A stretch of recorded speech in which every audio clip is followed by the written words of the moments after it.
Okay, guys, this release this month is huge. It's a little bit crazy. I'll cover the entire release in this short intro and then use the timestamps to jump to each section for deep dive or tutorials on how to use particular things.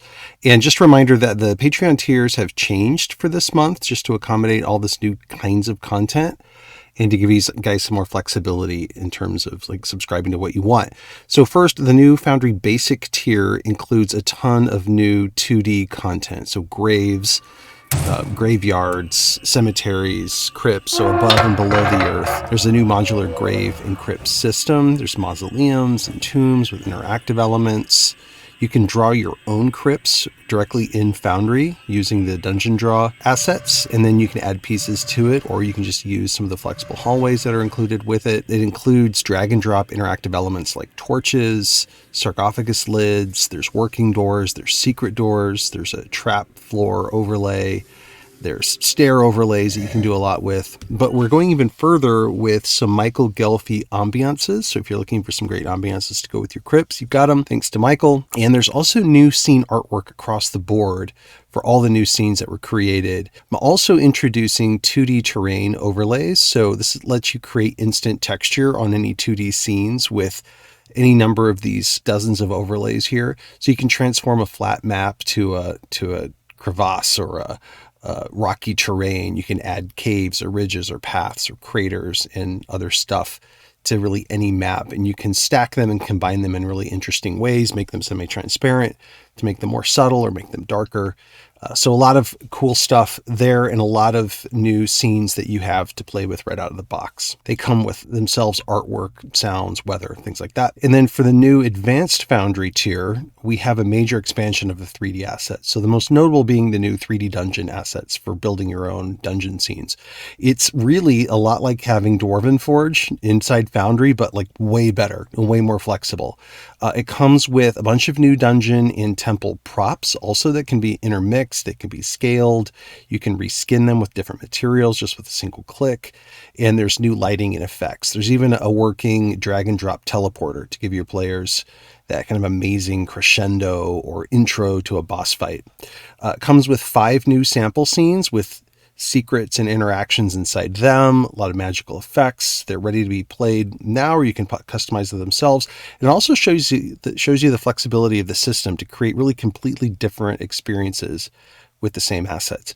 But that's not all. I also give you 2 more ways to design your own 3D scene. So there's a completely modular set of dungeon walls that you can use in smaller scenes, and I have an innovative new way to actually design height maps directly in Foundry using a dungeon draw or set of dungeon draw themes that I've created. So yeah, you can totally make your own 3D floor plans directly in Foundry and bring it alive in 3D. Oh, not to mention existing modules and scenes have also been optimized by about 75% just for performance and size.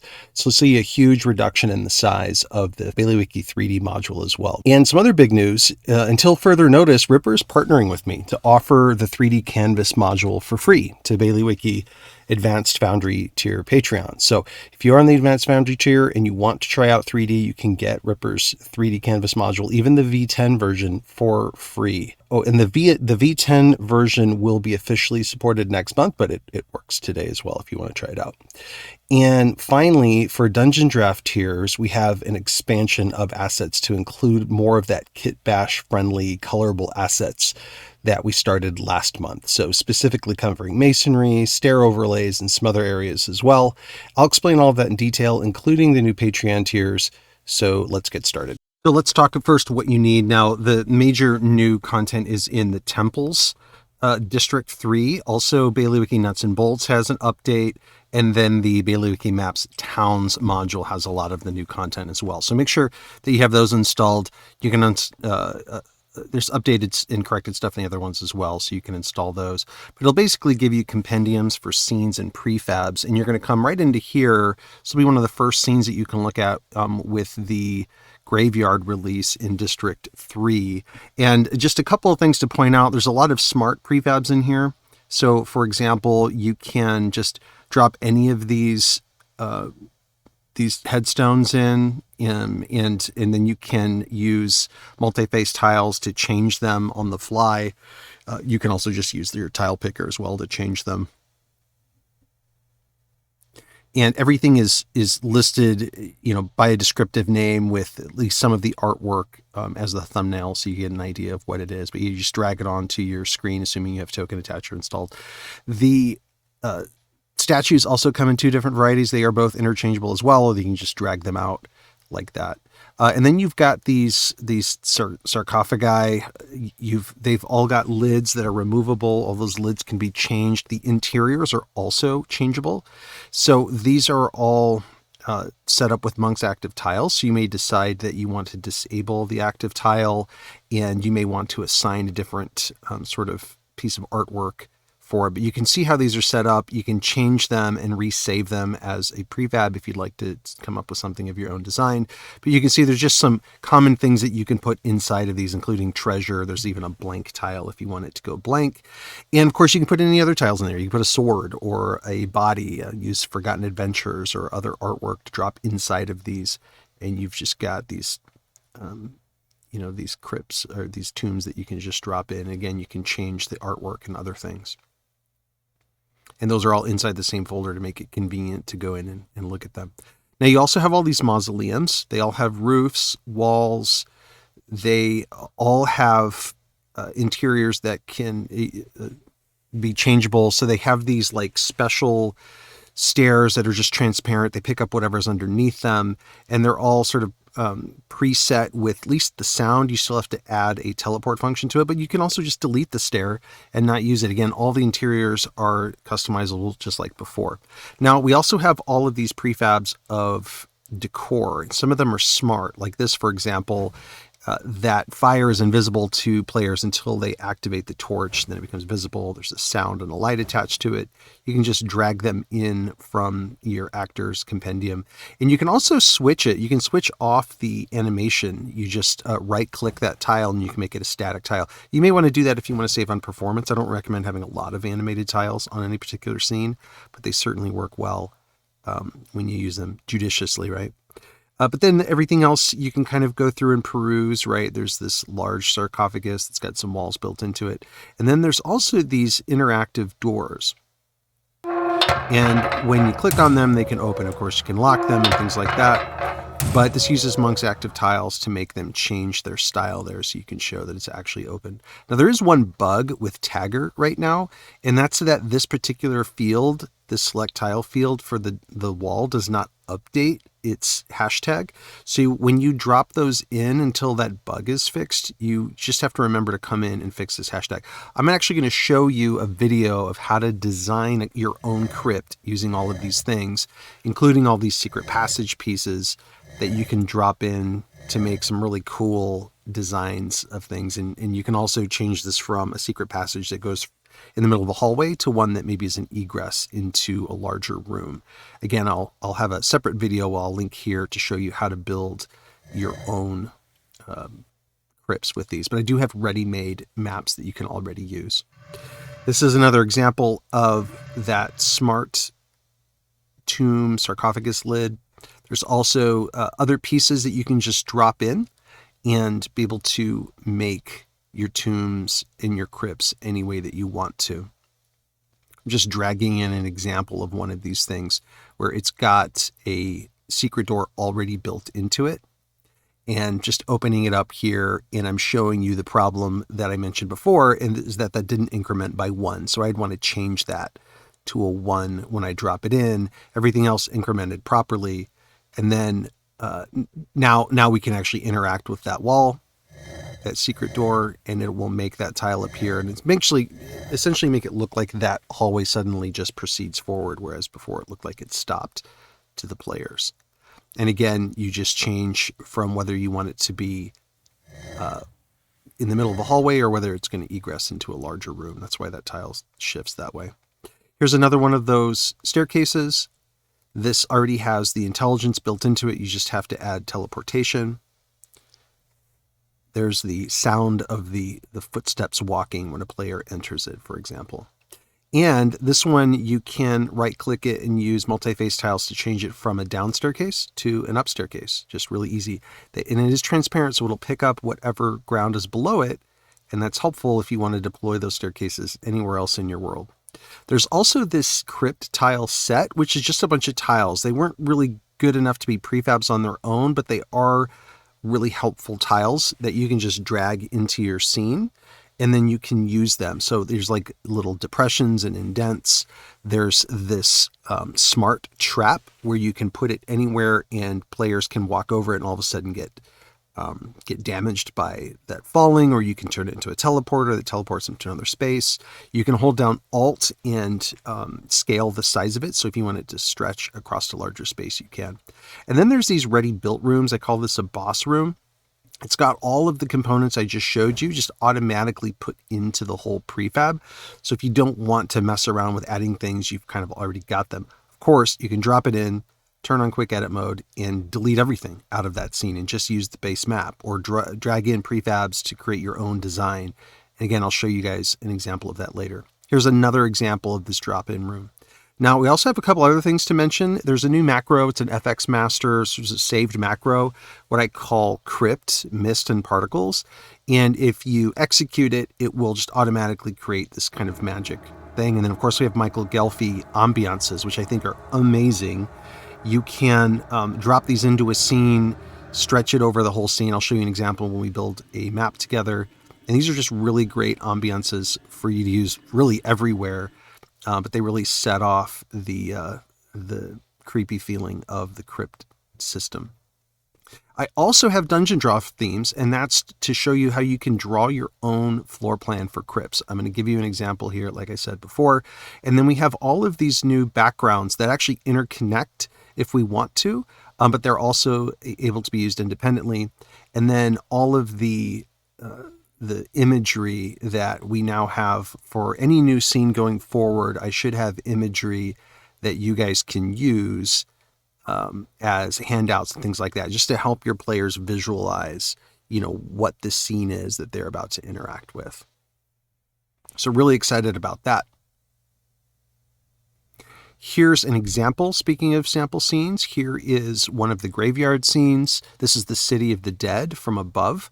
We're using all the mausoleums that you saw. We have all of these staircases that are now actually coded to go to the right spot. So these will actually work for you out of the box.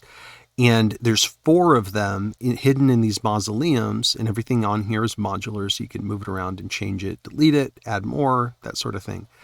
But this is where it goes. It takes you underneath the City of the Dead, right? And so there's 4 crypts here that have egress points going up. And I'm just showing you here how they're all coded, right? So your players will hear their steps going down. I've just resized those stairs to fit within the spaces. This particular one has a torch that you can interact with. It's invisible to users until they click on it. And then there's also a secret passage just to show you how that works as well. And they can interact with some more things inside of this tomb. You can put anything inside of that tomb that you'd like to. And then here's another one that they can come in, interact with, a little bit smaller crypt, all changeable. And then here's sort of the boss room that they can find their way into. It's got the interaction components. It's got some other pieces in here added. And then I added just something at the end here just to give you some inspiration. This creates this sort of ghostly magical effect. This happens to go to a crypt, and the crypt then can be an egress point somewhere. You can have a big bad boss in there. You can delete all those elements you see and just leave the magic elements and have something else as they approach the altar.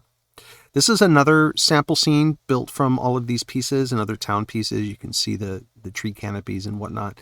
This is supposed to be more of just a solo mausoleum. Maybe there's some sort of encounter that happens outside, and then they go down into the crypts below. This is a little bit different design of a crypt. I'm using the dungeon draw to create the basic layout, and then I'm adding all of the components that you saw earlier.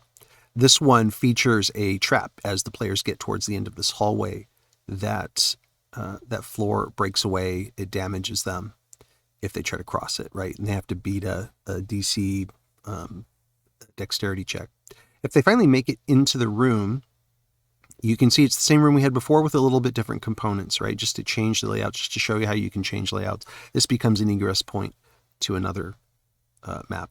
This one's using not only the cemetery pieces, but also some of the terrain overlays, the 2D terrain overlays, which we'll talk about in a second. All of this is invisible to users except for the unlit braziers there. Once they click on it, the fire tiles appear, and if they click on both, then this mausoleum appears, and it also has an egress to the underground. If they double click on it, it'll show a staircase. So this is something where I imagine you build an encounter and your players have to try to light those 2 braziers, but they're going to have obstacles along the way, right? So once those 2 are lit, you can make everything appear. You can look over in the left-hand corner. Here I'm showing you the 2D overlay, how it just really enhances what would normally be a flat map. This is underneath the Lonely Mausoleum. This is the crypts under the Lonely Mausoleum. I did a little bit of a showcase of this in my mass edit tutorial, which I recommend you guys check out. This also has a trap. It's not activated yet, but we're just walking over it now. So you can activate that if you want to engage that trap.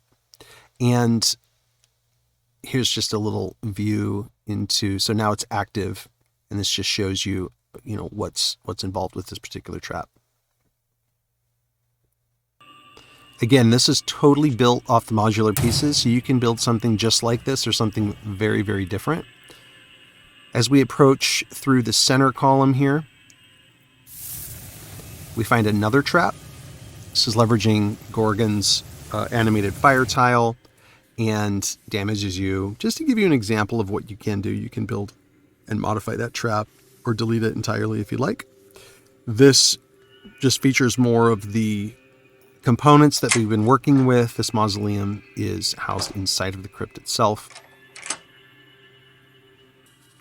And there's a secret door in the back that gets you to the staircase. And then this is from Abominable Rob. This was from our castle release, just to show you how you can combine multiple assets from the modular system to do all of this stuff. There's a secret entrance. So just kind of jumping around, showing you guys some of the features here. This is another scene. This is a graveyard outside of this sort of dark church. And we're just walking around looking at some of the interactive components. There's a hidden grave here.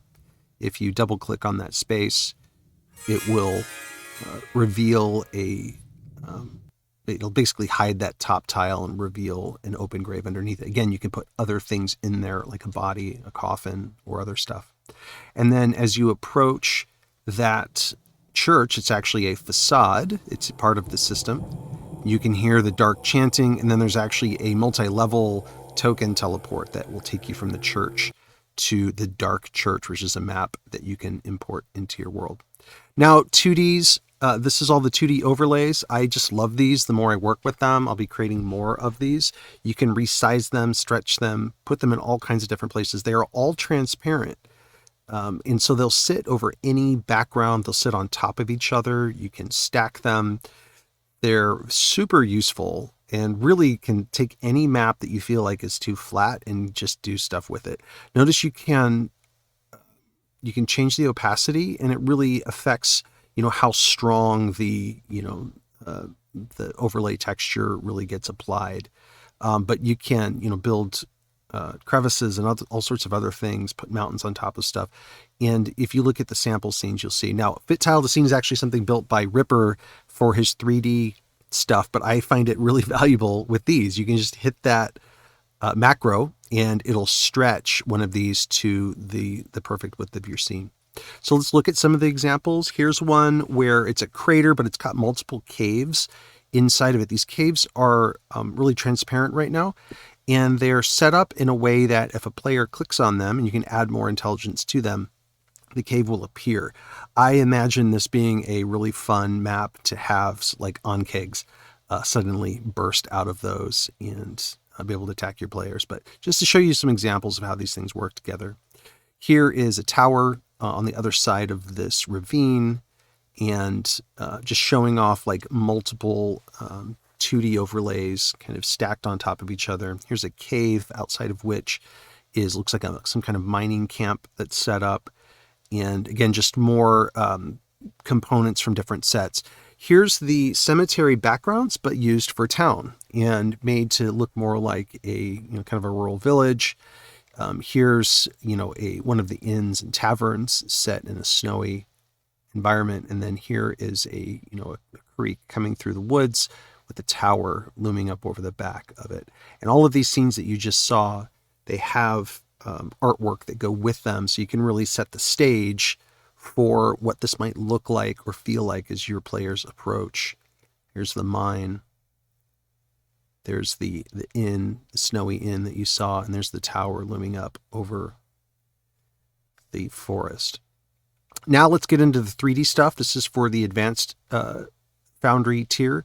These are all prefabs of walls and floors that you can just drag out and use. You can find all of these scenes in the new scene compendium, but we're just like dragging this out and looking at what we can do. This particular floor for this round thing actually rotates, so it becomes either an indentation or it can go up and be a platform. And you can resize it to the point where it's really just a flat circle. So you can see those staircases and things appear as you attenuate the tile out. So super flexible to be able to create things. And remember, you can reskin all of these things. So you can have these walls and floors be, marble or metal or different types of stone. And even took a Dwarven Forge inspiration, and I made some components that you can just drag. You just drag these all in as a set.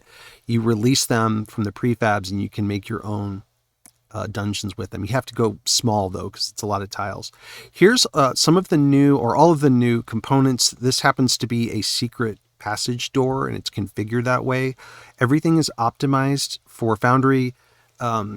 For 3D canvas. So like, for example, a lot of these things don't block sight, which can affect performance. So we want to keep performance high. So, I've sort of pre-optimized these things. I've also optimized them for size. So all these pieces can be dropped in, scaled, stretched across spaces, that sort of thing.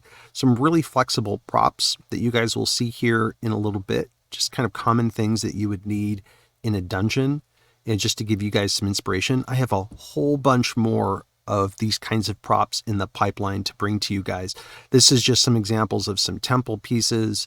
Some of these are the same altar, but reskinned with different materials.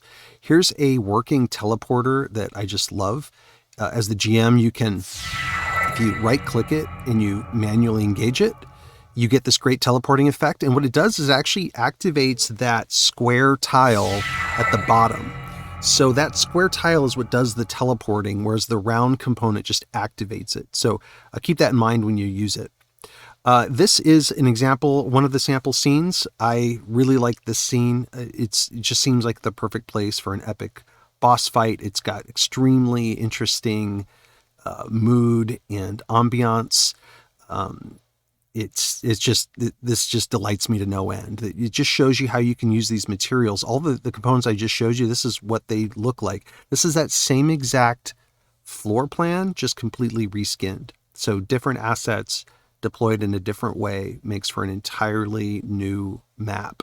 And this one has a little thing at the end here where, you can actually activate a portal if you want to use it. It's just a gold disc tile kind of embedded in the wall there, but just give you some inspiration on what you guys can do.